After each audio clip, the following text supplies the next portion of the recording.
Do I do it in Spanish? Hola a todos y bienvenidos a Catching Up with Web Performance. How's that? Did I do it? Sounds good. I mean, okay. Hello, everybody, and welcome to Catching Up with Web Performance, a podcast about stories of people in web performance. Today, my special guest is Estela Franco. Estela, how's it going? Hello, I'm doing well. How are you? I'm doing great. I wish I had blue hair now. Yeah, dumb jokes. Got to start with them.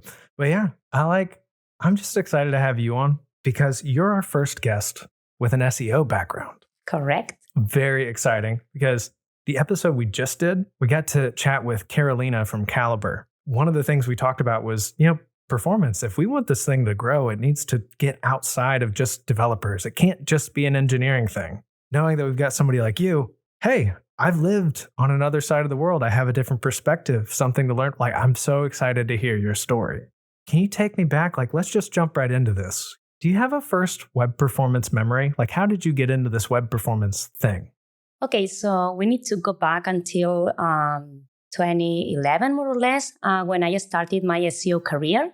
At that time, page speed was a topic that needs to be covered and needs to be understood by the different SEO people, because in fact, page speed is a ranking factor for desktop devices since 2010. So it's been a long time. Yeah. But in practice, it was an issue when you have a really, really, really slow page.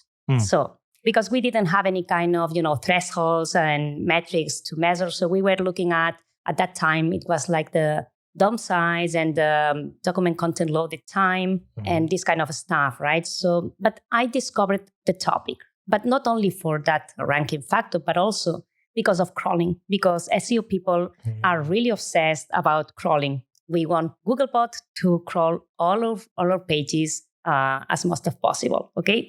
So, there is a correlation. The faster your website is, Googlebot will crawl more pages from your site. So that's something that we can even monitor through now it's Google Search Console. At that time was Google Webmaster Tools. Right. So that was something that we were worried about. But from my side, it was something kind of hard to get things done from the engineering side. So it's a different story. Interesting. Yeah, it's a different story. And at that time, my first experience with web performance, my first memory was discovering about those topics, right? The DOM size and how to use responsive images, or even how to optimize images and how to check the browser request, try to identify a news request was kind of hard at the time because, SEO tends to be part of the marketing team, depending on the company. I've been also working on several companies as SEO in the technical side, in the dev team. But, in general, it's something that I needed to discover by myself at that time. So Stack Overflow was also something to check and different checking at Google and try to find the answer to your question. At that time, we didn't have so much good documentation as we have nowadays. So it was an interesting journey, but I love trying to figure out things. So I enjoyed the journey, to be honest. Yeah. I'm so curious. Can you tell me about one of those times that what you want out of the site and you can't, what were some of the things that you wanted engineers to do that you couldn't get to happen? For instance, try to reduce the amount of code that we were using, because maybe we are using, we were loading all the code needed to load any single page of the website, but not all the web pages need the same amount of code, right? Yeah. So try to ask these kind of things and you get the response like, oh, no, it's not an issue because our users have good connections and good devices, so it's not an issue at all. It's fine. That's true story. And the engineers say this back to you, you as the SEO, hey, this is too slow. Maybe it wasn't the best engineering team, but that was a common answer that I got by that time. But to be fair, I also working in another company where web performance was a topic since the beginning, and I received monthly emails with New Relic data about, ape monitoring. Wow. So we got lots and lots of metrics and weekly alerts if something went wrong. So it depends on the product, on the team. So I've lived the two sides. Okay, so engineers really worried about that, but also engineers not worried at all because our users have good connections and good devices. Do you have a sense of what they were worried about? I'm maybe? Kind of hard. We don't know. We can only speculate. I don't know. Maybe finishing their sprints Right. Yeah. with no issues. Yep. Oh, for sure. The pressure of getting stuff done. Yes. I could see. And I was asking for some modifications up to their different topics to cover. So listen, maybe I'm busy. One. I'm doing something else right now, Estela. I can't worry about. And everything is fine. Everything is fine. You don't have an issue. Oh man! But then you have a different experience. What are these two companies? What are these two experiences you had? One, because it sounds like early on when you were first trying to get this stuff done, you were first trying to improve page speed. You couldn't get it, but then you went to a different company. Can you compare those two, or what was that like? I think that also the main difference was that in the first company, I was part of the marketing team. And in the second company, even I was also an SEO, I was part of the dev team. Interesting. So I think it's a different approach because you are part of the team. So you are involved in the different technical decisions and also the different roadmaps, and you are part of the group. So I think that maybe that was something that I'm thinking of this right now. Okay. Yeah. But I think that's the main difference at that time, being part of the dev team and not being part of it. Do you remember joining that company? Yes. Do you remember what that was like? It was. Did it feel that different? Yes, because, I started working with the sprints and having even my different SEO tickets were reflected in a ticket kind of Jira tool. And it was a different approach because when I was working in the marketing side, I was like, I have my list on Trello or something like that. So you don't have that kind of commitment with the rest of the team that you will achieve this and this and this during your sprint. So I think that changed my mindset.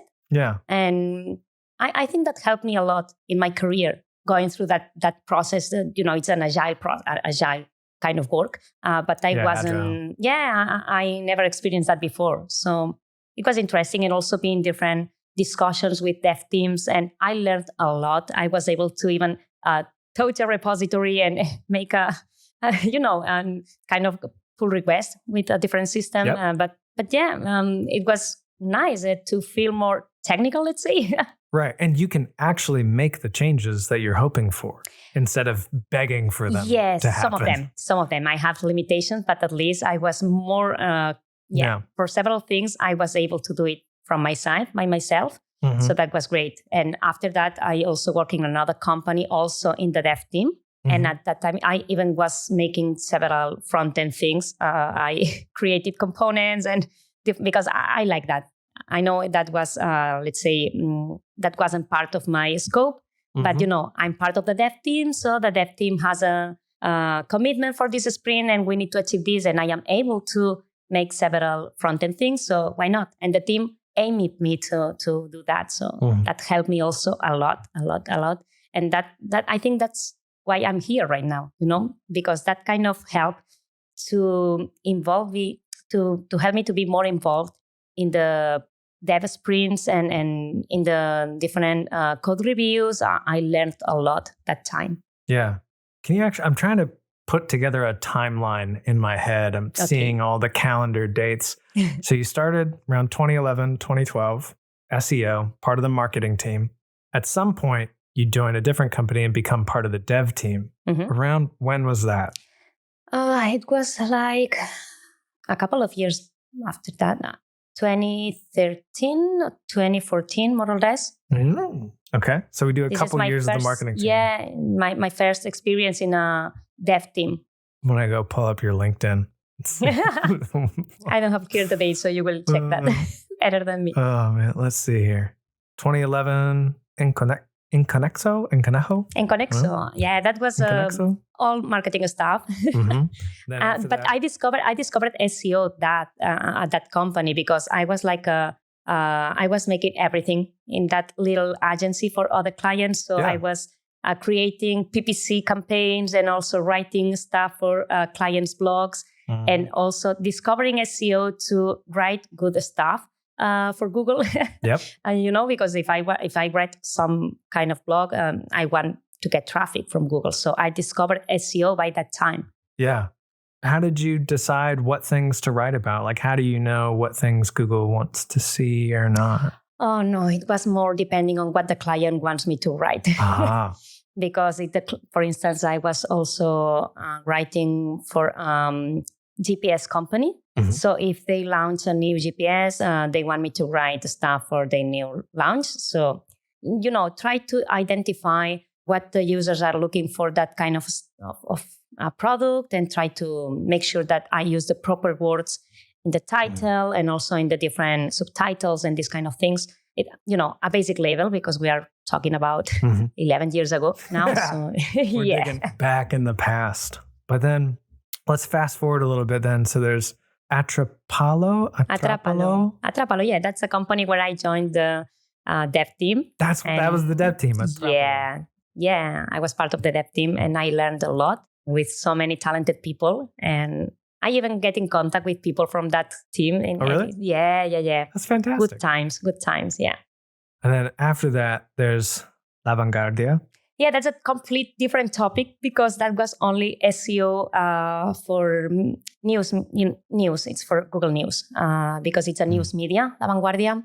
But also web performance was a topic there, because the algorithm for Google News is different than for Google Search. Okay. And the performance was a topic that was really important. So every time that we had any issue with maybe some ad that maybe it was taking too much to load, and that was generating kind of the loading time never ends. Yeah. We had many issues to be indexed in Google News. Gotcha. So that was something that we were having a look always to make sure that everything is kind of controlled, because it was critical. And a page would take so long to load that Google couldn't even crawl it or index it. Kind of. Ooh. So if you have a very important news that you need to be, number one in Google News to get traffic, and for whatever reason you have a huge banner with an advertisement that is not loading properly, that could mess everything up, and you weren't indexed at all. So that was a topic. How do you deal with that when that happens? Do you raise a red flag? Alert!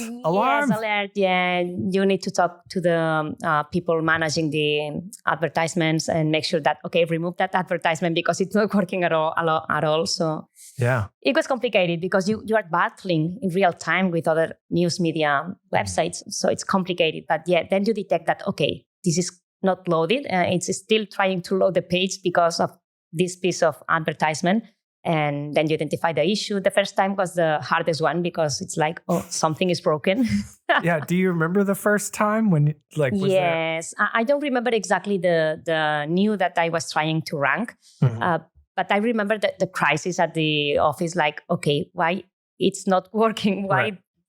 Yeah, because the page isn't indexed at all. So something is not working. And then I don't remember who, but then it's like, what's happening here? And it's a never-ending loading process because of the banner. Were you the one to figure that out, or did somebody else in your team? No, something else, someone in my team. Yeah. I'm sorry, I'm not too smart. I'm not the smartest one.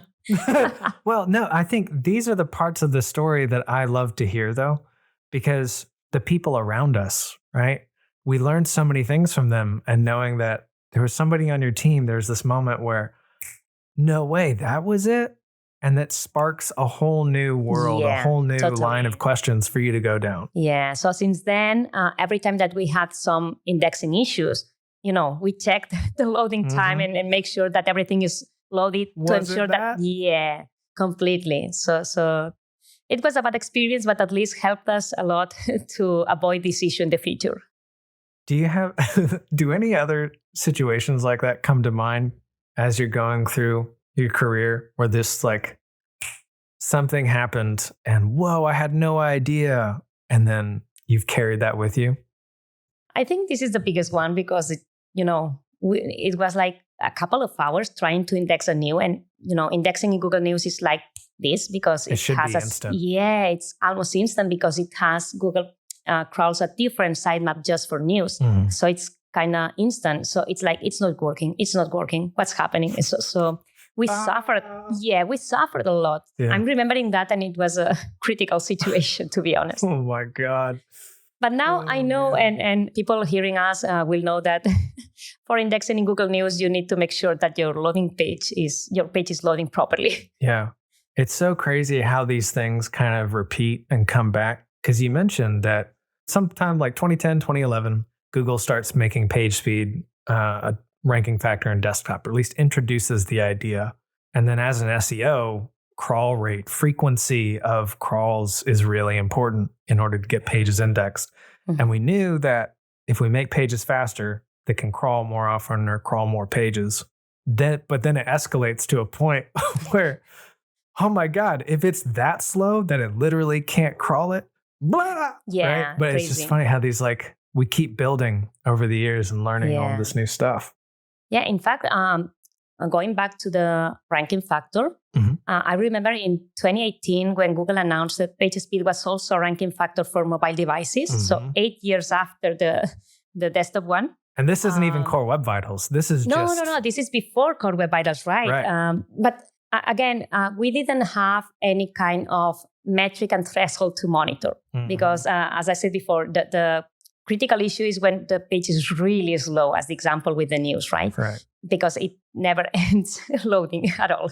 But in 2018, I think it was in 2018 also that PageSpeed Insights updated their stuff, and then they were providing some cracks data at that time. The first content full pane and the DOM content loaded.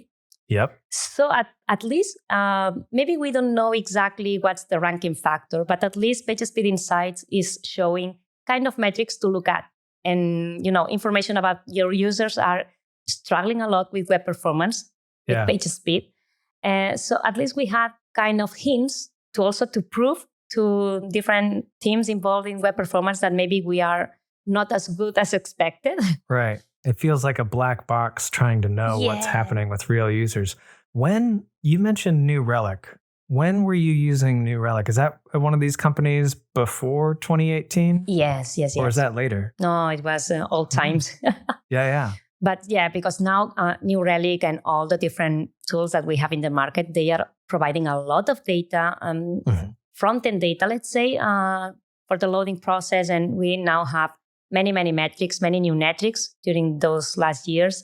And in fact, in 2020, when Google announced the Core Web Vitals, I think that was the biggest announcement related to web performance from the SEO perspective, because now we have metrics and thresholds to monitor, right? And we are focusing on real users, not in lab data, because so far we were more focused on Lighthouse and this kind of also PageSpeed Insights, which is running Lighthouse behind the scenes. So now it's like we need to look at the real user's experience instead of just what we are serving to Lighthouse or even Googlebot, right? Mm-hmm. Because, maybe we are really fast to serve pages to Googlebot and we will index our pages. But maybe if our users are struggling a lot with low-end devices and low connections, so we do need to know what our users are experiencing. So I think Core Web Vitals was the big change here. And that also helped us a lot to the different teams to make sure that everyone was involved, because from the SEO side, it's easier to justify that we need to improve our web performance, because if not, our rankings may suffer some kind of degradation. But even the dev teams can also push in that direction, because if they are really worried about web performance, now it's something that may impact business, right? So I think this is the best scenario to make sure that all the different involved teams are aligned and we are, in the same direction, because we want to ensure that we provide a good user experience to our real users, not Googlebot. Yeah, that's such a great point. With all the different, it almost feels like competing camps. Yeah. Not necessarily warring with each other, but definitely with different interests in mind. Yes. And if you can have something unifying them. Yes, and depending on the teams, maybe it's been harder or easier. In my case, when the Core Web Vitals announcement was made, I was working in a company as part of the dev team. So it was Did you ever go back easier to the marketing team after that? Or has it always been SEO as dev since? During La Vanguardia, I was part of the audience team. It's not even marketing team, because we were building audiences. So it was a mixed team, let's say, because we were in contact with marketing team, but also with the journalists that need to write content. but also with the media team to ensure that the different advertisements work properly, and also with the dev team if we need to improve something. So it was a different, and it's been my, I think it's been my experience that's been more different from the others. Yeah. Because I guess it's because of the industry. The news industry is kind of different itself. Yeah. But yeah, when the Core Web Vitals was announced, I was in an energy company as part of the dev team. Okay. And that team was the team that was helping me to be more technical and to implement my changes by myself, and also make kind of code reviews with them and mob programming. And so I've been more technical, and I even coursed two bootcamps, in fact, a JavaScript bootcamp and also React bootcamp, being part of this company. Because I love that. I love to know how things are built. So, from the SEO side, the front-end side, I think it's a closer one, right? Yeah. Because from the SEO side, you work more directly with front-end teams than back-end teams. Sadly, because that's another topic. I mean, web performance is not only front-end performance. Yeah. We also need back-end teams to be involved on that. And most of the times, I think front-end people are more worried about that topic than back-end ones. Yeah. I mean, it almost, at least with Core Web Vitals, right? Like it's right there. It's front end. It's in your face. But not. This is stuff that like my back end's not going to screw up my CLS. Well, maybe. But even the time to first byte. I mean, if your time to first byte is like, for instance, 2.5 seconds, your LCP will never be below 2.5 seconds, right? Even if your page loads instantly. Yeah. So backend time is also something that it's important. We need more help from backend teams. It's just so interesting to hear all the different team, like the organizations of teams and people from your, like, we've got, it almost feels like SEO is like a floating target in different companies. And then depending on where you land, you may be closer or farther away from the engineering teams. And even then there's the engineering teams, you're probably closer to the front end devs than the back end devs. And if there's like trying to navigate those waters, sounds complicated. Yes, but I love challenges. So I've been having fun all the journey and learning a lot. I think that's something that I've enjoyed a lot because, I've been learning the different web performance topic or even front-end topics by learning by doing, in fact, So I enjoyed the journey a lot, and I've worked with many, many different people with different backgrounds also. So I think it's been really good for me to have this kind of mixed background. It strikes me as interesting, though, like you've had this technical side, it seems like, from the beginning. Is this accurate? Yes, in fact, 22 years ago, many time ago, I started studying telecommunications engineering.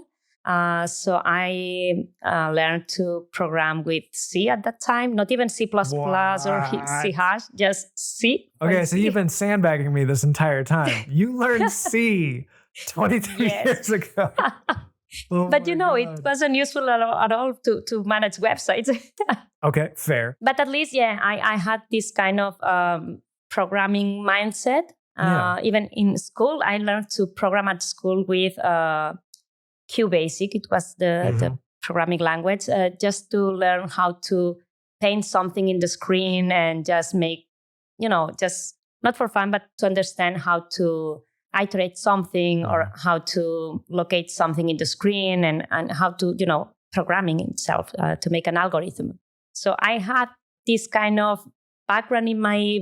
It was there. There was a seed. It was there. Planted. Yeah. That's the proper way to say that.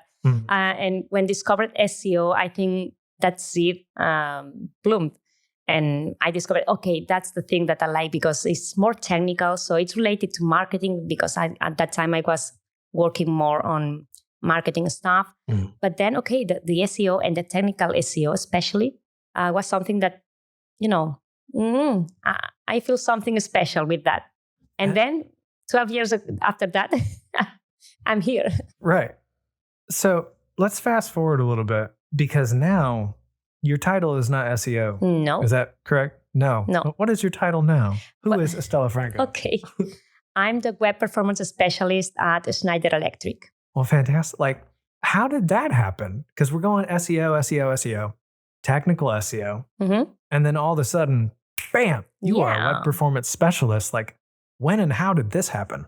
In fact, it's quite recent because I joined Schneider Electric 6 months ago now. Oh, and thank you.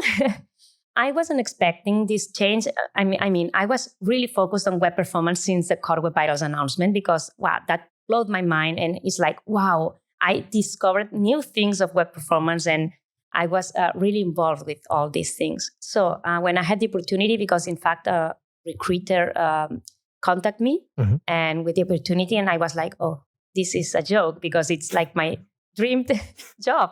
You know, this isn't real. This is unreal. That can be true. So, it was. So I met the team, I met my manager, and I met a UI engineer in Schneider Electric, and everything was like, okay, this is my job. Yeah. This is why I've been working the last 2 years to achieve. But I thought that maybe this opportunity could come maybe in some years. Not now, but here I am. And I'm really excited. It's great because now I'm working in a huge company because it's a global huge company. Yeah. Working with many teams because it's a website, but we are using like several technologies and depending on the part of the website, and each part of the website is managed by different teams. So I'm in discussions with several teams with different issues because we are using different technologies. So every technology is facing different issues. So it's kind of complicated, but at the same time, it's really exciting. Yeah, but you've had experience with tons of different teams, crossed over, navigated, or does it feel different now too? But I think now it's different because I'm facing this kind of topics with several teams at the same time. But it's really exciting and I'm learning a lot. Every single day I learn new things and I discover new things and I need to investigate different things and talk to different people. And so, wow. And I said it before, I love learning. So this is perfect for me. Well, then tell me about that. Like, tell me about some of these things you're learning. I'd love to know 2 things. 1, what are some things that you're learning now that excite you? 2, how do you learn? Okay. Take it away. So for instance, something that I learned last week, I'm trying to improve, for instance, the LCP for layout where the hero image, which is the LCP element. And I discovered last week that the LCP element is not an element is not an LCP candidate if it's covering the entire viewport. So if the image is covering, yes, I discovered it last week. So it's, if maybe it everybody knows that, but 100% of the viewport. No, this is news to me too. Okay, good. It needs to be less. Yeah, it's not an LCP candidate because, I don't know, it's covering everything and it's not an LCP candidate. We're going to go find the spec and we're going to look this up soon. Yes, because so in my case, my image is not 100% of the viewport because we have, the navbar above all. So it's the viewport less the navbar. So if you make sure that your image is covering the entire viewport, in my case, the H1 will be the LCP candidate. And the LCP is a text-based element, which is, it should be faster to render than the image. So you can improve your LCP values just by making sure that the browser will choose another component as the LCP element. What a game. Yes. It's fascinating. When I discovered that last week, in fact, I discovered it in Performance Now conference last week. Yeah. Talking to people Jealous. there. And all the rock stars, all the web performance rock stars were there. In fact, my voice is kind of bad today because of last week's conference, to be honest. Oh, man. I'm so glad you got to go. Yeah. That's fantastic. Yeah, I also learned a lot there and met many, many rock stars. It was really exciting. But yeah, that's something that I recently learned. And where I learned web.dev is, a must because they are covering a lot of topics, not only for Chrome, but for the website, web performance in all the different browsers. They are not focusing only on Chrome. So that's also good. But also I keep learning on Twitter from, following different rock stars. And I would say attending to web performance conferences, but in fact, last week's conference was my first time in a web performance conference, so I'm kind of new on that. Yeah. But yeah, I think that being in contact with other people that are that know more than you is the proper way to keep learning, to make sure that you are not the smartest guy in the room, so you can keep learning from others that know more than you. Man, web dev, Twitter, find some rock stars. Are there any rock stars that you might recommend, or like who's at the top of Estela's list? No, I don't want to give names. I'm sorry, but there are many of them. So you can have a look at my following list on Twitter if you want. Done. We'll put the link in the because show I try to follow many folks working on web performance to make sure that you have. It's like my feed. Yep. to make sure that I can keep learning from them. Yeah. This LCP thing is fascinating to me. I'm immediately going to go. I think it's kind of new. I tried by myself, with overrides on the browser, and it works. It works. Well, I even had today, an hour and a half ago, somebody came to me asking about CLS. They're wondering, hey, what's going to be the layout shift impact of we're going to do an A/B split test, and it will inject a little section in the middle of the article, and we're worried about it popping down when people are reading. How can I measure this? Like, how can I know what the impact might be? And I went to go show them, like, hey, here's how I might use the performance tab in DevTools, or here's how you might use, the Web Vitals extension. It wouldn't fire a layout shift. I have no idea what they were doing. And we haven't gotten, again, this was just an hour and a half ago, but for some reason, this clear layout shift was not being tracked as a layout shift. Okay, because you are using maybe a CSS rule to smoothly. No, it's literally, I was looking at some of it where it's just, they've got a div and they go, element.append child div. Boom. Okay. Just drops it in. And it's not measured as CLS. It's not measuring a layout shift. No. I'm gonna find it. But these exceptions fascinate me. It's actually how I got the performance bug was because Core Web Vitals came out. We were trying to make some optimizations. They didn't actually work. In fact, our FCP, I was looking at FCP instead of LCP, but our paint times got worse because of our optimizations. And I went down a whole rabbit hole where I realized, there's actually a bug in Chrome where it ignored opacity 0. So we had one of those anti-flicker snippets on the page. Okay. Hide the page, change it. And then, okay. And eventually they modified FCP to account for that, or I don't remember if they changed the spec or just the implementation. But those kind of those have been some of the biggest surprises for me. And what I found so interesting is how all of the metrics and the ways that we measure things have evolved. And we catch these, there are weird bugs. It's not always your fault. But in fact, the different metrics may evolve through the time. And that's something, for instance, at CLS last year, they modified how it's calculated. Yeah. And I know several cases where they saw an improvement thanks to this change on how the metric is calculated. And I know people saying, we've done a really good job because we've improved our CLS. And it's like, no, Google changed how it's calculated. But yeah, okay. And on top of that, seeing tweets about all the browser improvements, like the Chrome team's working on making Chrome faster. Is your site actually getting faster? Or is it just the browser's faster? Yeah, I saw you did a talk recently, which myths and truths of. Yes. I would love to know more about those myths. Like when you were coming up with these, I've experienced, like I have a visceral feeling watching some of this and hearing some of the points and going, I remember that. I felt that. I didn't know I thought that was true, right? Did you have the same feeling? Like, are those things that as you've learned over time, I guess do you know what I'm trying to say? All the myths that in my presentation, I covered several myths about web performance and SEO. And in my experience, I heard all of them. Yeah.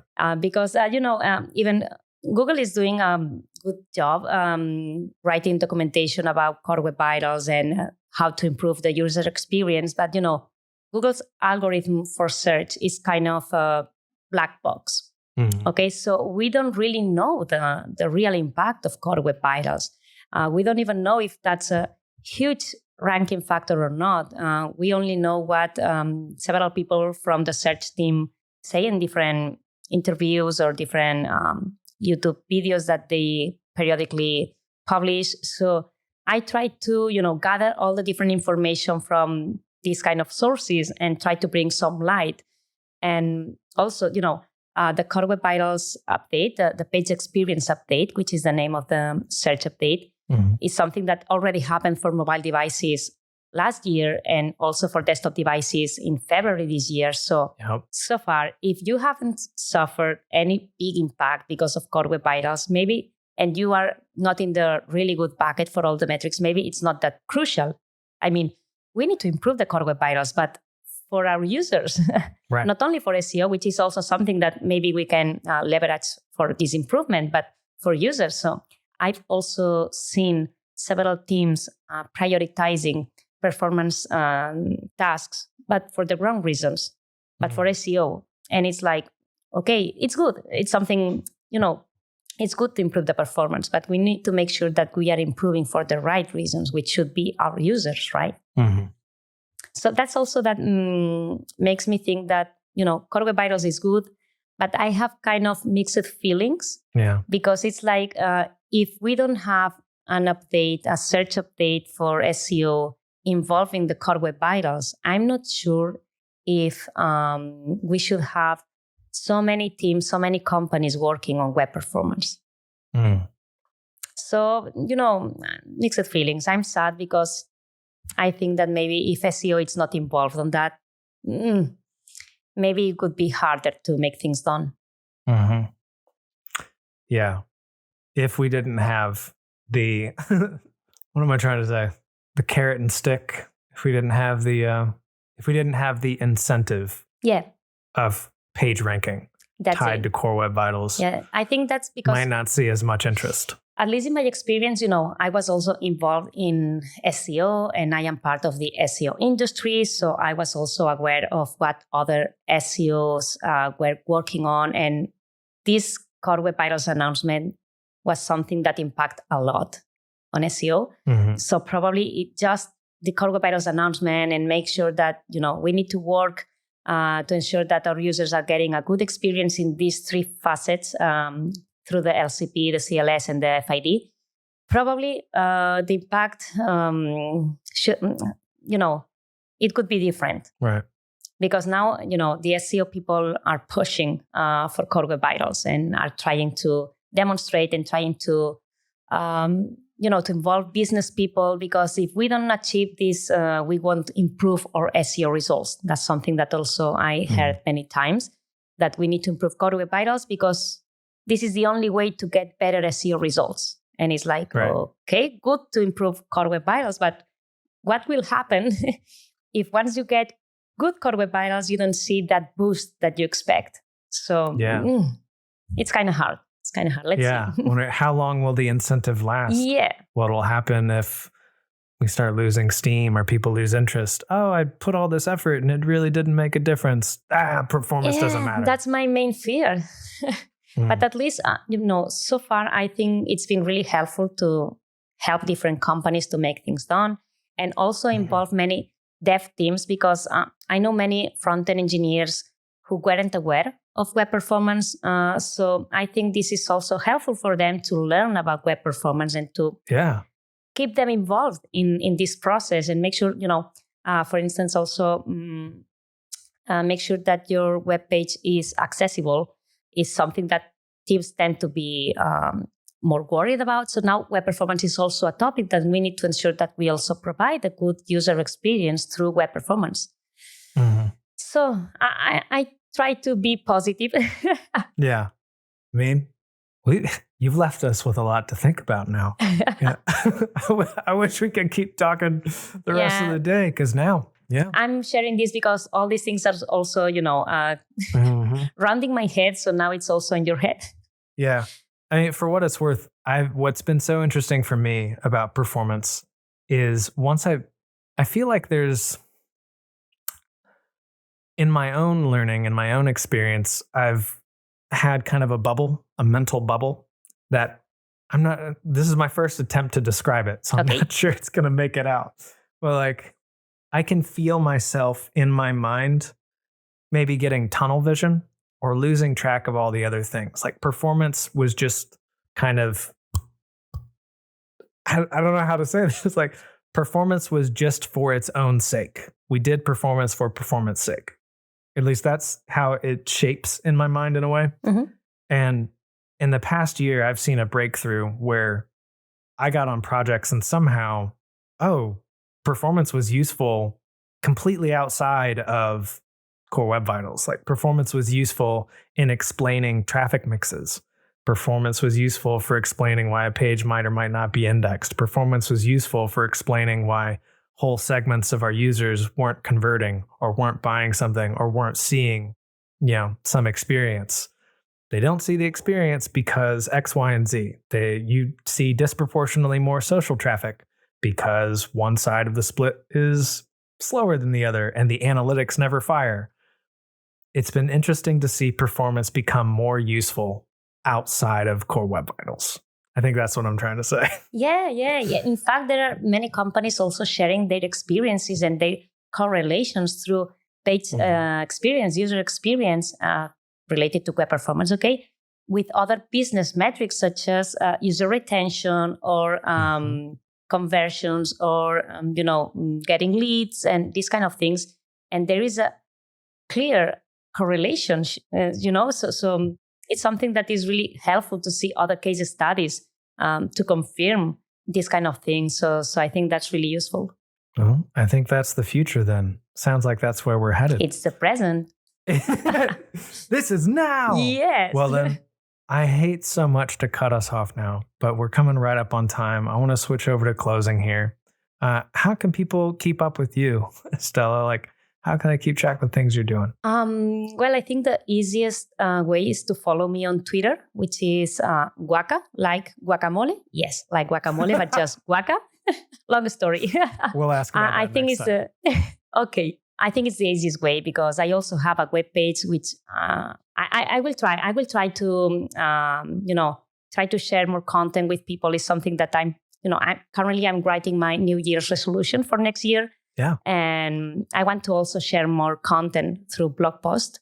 My website is estelafranco.com, but currently you won't see anything. Yeah. At least it's fast. It's quite fast, so that's good. Yeah. Getting that Jamstack. Yeah, Jamstack. It's Jamstack, so it's fast. So we'll see you on Twitter at Guaca. Yes. See you on your website, estelafranco.com. And then maybe we'll see you at some more conferences and meetups around. Sure. I'll try. Awesome. Well, Estela, it has been such a pleasure. Thank you so much for coming on the show. My pleasure. Until next time. Thank you so much for having me. Until next time. See you.